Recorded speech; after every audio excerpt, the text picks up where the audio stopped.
Hi, my name is Teresa Quinn, and I'm a social worker with the National Ovarian Cancer Coalition.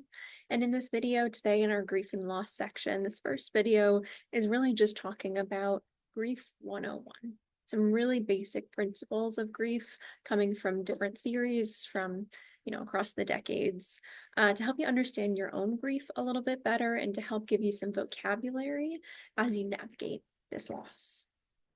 So the first being just to kind of normalize grief is a response to any form of loss. So we grieve all sorts of changes in our lives. Grief is not a static thing by any means, but grief is just a very natural response. I use that word natural really intentionally. It is a biological hardwired process and series and spectrum of emotions that is very normal to feel after any sort of change.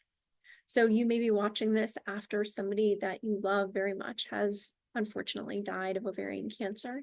You may also be watching this because you've been noticing a lot of big emotions come up as you work through a diagnosis for yourself, or as you take care of somebody who maybe is in remission or has no evidence of disease any longer, but grief still feels accurate for your experience. And it probably is, because getting a diagnosis of ovarian cancer, whether it's for yourself or somebody in your life that you love very much, is a change, and we grieve change. So just to name that grief is just a response to change. And a lot of things can get lost in that. And there are layers of loss that come with ovarian cancer specifically. So one thing I want to name is this idea of primary, right? So kind of in that central circle, you can think of it as primary loss. So it could be the death of a person. It could also be the diagnosis being that primary change, that primary loss. And then there's something called secondary losses. And if that primary loss is like a stone in the water, the secondary losses are the ripples that come out. So secondary losses may look like something like needing to leave your job because of a diagnosis or to caregive. And that's a significant loss, right? In routine, in a particular kind of intellectual stimulation, even just in the financial stability that comes with that, right? There can be losses, like a change in a relationship can become a loss. If you were a child and you're taking care of a parent, that's a really significant role change that maybe felt really unexpected for you. And there can even be a loss that comes with that. So loss of identity, loss and change in relationships, those are all, you can think of them as secondary losses. They're losses that happen because of that primary change, but they can hold just as much weight as that primary loss. So just to normalize that piece.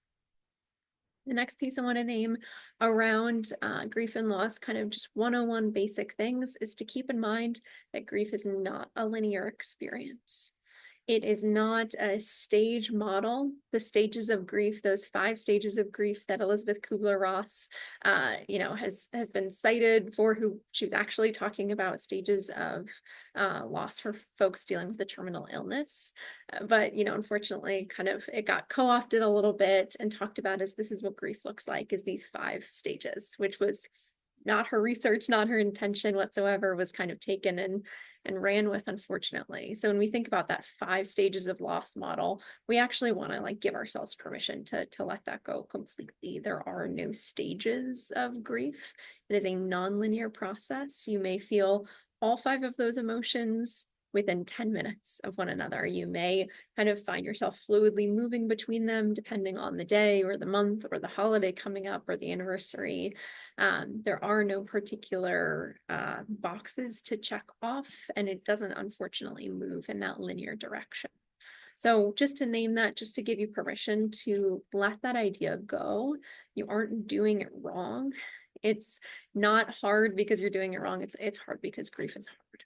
And so let's not add a really rigid expectation on timelines or where you should be on top of that. So with that, I'll add another piece of this grief model, which is, it's not linear, but there's also not a timeline. So you may be watching this 5, 10, 15 years after a significant loss in your life or after a diagnosis, for example. And there is no expectation that you should be over it by now. Grief is a very natural experience. It's a universal experience. Every single human on the planet will experience it at some point or another. But there is no expectation that it goes away after any set amount of time. So again, just wanting to give some permission and some language to let go of expectations for yourself, to let go of rigid boundaries and structures to hold on to, and to let yourself kind of process this experience however you need to. So I'll pause there. We're going to dive in a little bit more to lots of different experiences within grief and loss in different videos. We also know that processing and taking in a lot of information while you're grieving can be a difficult thing to do, right? Our brain is putting a lot of effort towards the loss itself. And so it may be hard to get through a lot of this content all at once. So take your time, go slow, go at the speed that you need to. Listen to things multiple times, pause, whatever you need to do. Just continue to take really good care of yourself as we kind of navigate this journey together.